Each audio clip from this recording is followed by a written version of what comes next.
اور اس رات کی فضیلت آپ صلی اللہ علیہ وسلم کے اس ارشاد سے بھی واضح ہوتی ہے کہ حدیث میں آپ صلی اللہ علیہ وسلم نے ارشاد فرمایا کہ اس رات اللہ تعالیٰ قبیلہ بنو کلب کی بکریوں کے بالوں کی تعداد سے بھی زیادہ گناہگاروں کی مغفرت فرماتے ہیں۔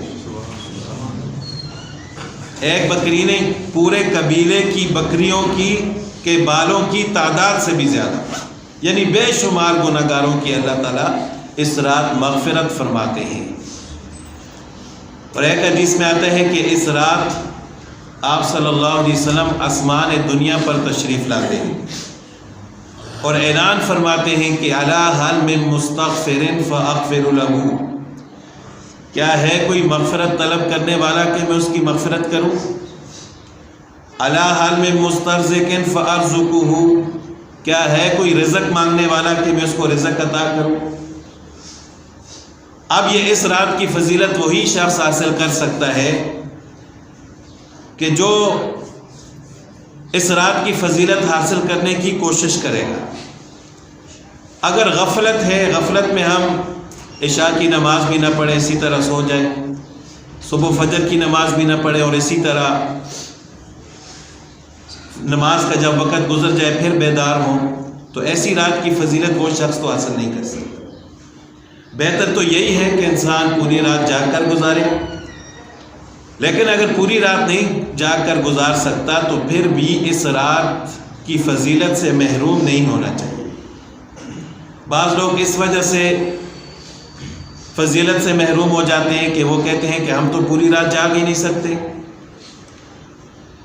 تو پوری رات اگر کوئی جاگے گا تو اس کو زیادہ ثواب ملے گا، لیکن اگر کوئی شخص پوری رات نہیں بھی جاگ سکتا تو رات مغرب سے شروع ہوتی ہے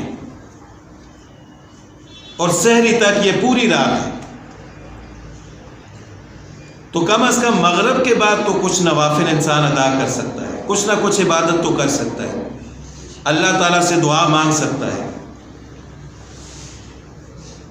تو اگر پوری رات نہیں بھی جاگ سکتے تو کم از کم کچھ نہ کچھ حصہ رات کا ایسا ہونا چاہیے کہ جس میں ہم کچھ عبادت کریں، اللہ تعالیٰ سے اپنے گناہوں کی معافی مانگیں اور پوری امت مسلمہ کے لیے دعا کریں۔ اور کم از کم اگر اتنا بھی نہیں ہے تو عشاء اور فجر کی نماز جماعت کے ساتھ ادا کریں۔ حدیث پاک میں آتا ہے جس شخص نے عشاء کی نماز جماعت کے ساتھ ادا کی تو گویا کہ اس نے آدھی رات قیام کیا، اور جس شخص نے فجر کی نماز جماعت کے ساتھ ادا کی تو گویا کہ اس نے آدھی رات قیام کیا۔ تو جب دونوں نمازیں جماعت کے ساتھ ادا ہوگی تو اس کا مطلب یہ ہے کہ پوری رات قیام کے برابر اللہ تعالیٰ ثواب عطا فرمائے۔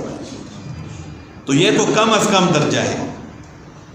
تو عشاء کی نماز اگر انسان ادا کرتا ہے اس کے بعد بھی 10 15 20 منٹ وہ نوافل ادا کر سکتا ہے۔ وہ خود دیکھ لے، ہر انسان اپنی روٹین دیکھ لے روزانہ کی کہ میں رات کو کس وقت سوتا ہوں۔ کوئی 10 بجے سوتا ہے، کوئی 11 بجے سوتا ہے، کوئی 12 بجے سوتا ہے۔ تو جس وقت تک وہ جاگ رہا ہوتا ہے وہ حصہ تو وہ عبادت کے لیے مقرر کر دے۔ موبائل چھوڑ دے، میچ دیکھنا چھوڑ دے تو کیا حرج ہو جائے گا؟ وہ حصہ عبادت کے لیے مقرر کر دے، جب اس کے سونے کا وقت ہے بے شک سو جائے۔ لیکن جس وقت وہ جاگ رہا ہوتا ہے اس وقت کو وہ اللہ کے لیے وقف کر دے کہ میں اس رات کی فضیلت سے محروم نہیں رہوں گا، جتنا میں آسانی سے عبادت کر سکتا ہوں اتنی میں کر کے پھر سو جاؤں، اتنا ارادہ انسان کر لے۔ پھر اس رات کو عبادت کرنے کا کوئی خاص طریقہ نہیں ہے۔ لوگوں نے اپنے آپ کو خود مشکل میں ڈالا ہوا ہے۔ میں ہمیشہ یہ بات عرض کرتا ہوں کہ جس طرح باقی دنوں میں باقی راتوں میں عبادت کرنے کا طریقہ ہے وہی طریقہ اس رات پہ عبادت کرنے کا بھی ہے۔